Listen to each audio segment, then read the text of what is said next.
رسول اللہ صلی اللہ علیہ وسلم نے چند لوگوں کو کچھ عطیہ دیا اور ساتھ وہاں موجود تھے۔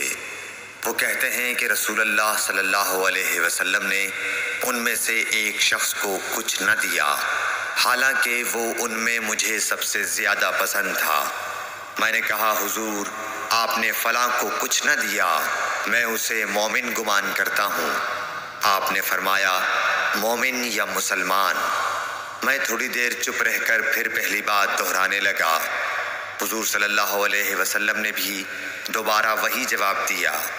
پھر آپ نے فرمایا کہ اے سعد، باوجود یہ کہ ایک شخص مجھے زیادہ عزیز ہے، پھر بھی میں اسے نظر انداز کر کے کسی اور دوسرے کو اس خوف کی وجہ سے یہ مال دیتا ہوں کہ وہ اپنی کمزوری کی وجہ سے اسلام سے پھر جائے اور اللہ اسے آگ میں اوندھا ڈال دے۔ صحیح بخاری حدیث نمبر 27۔ اس ویڈیو کو اپنے دوستوں کے ساتھ ضرور شیئر کیجیے گا اور اس ویڈیو میں کمنٹ کر کے ہمیں لازمی طور پر بتائیے گا کہ آنے والے وقت میں آپ کس طرح کی ویڈیوز دیکھنا پسند کرتے ہیں، اور اگر آپ نے ابھی تک ہمارا چینل سبسکرائب نہیں کیا تو فوراً سبسکرائب کیجیے، ساتھ ہی بیل آئیکن پر کلک کریں تاکہ مزید آنے والی ویڈیوز جو وقتاً فوقتاً آپ کے لیے اس چینل پر اپلوڈ کرتے ہیں وہ آپ کو وقت پر ملتی رہیں اور آپ ان سے مستفید ہوتے رہیں۔ اگلی ویڈیو تک ہمیں دیجیے اجازت، اپنا خیال رکھیے گا، اللہ حافظ۔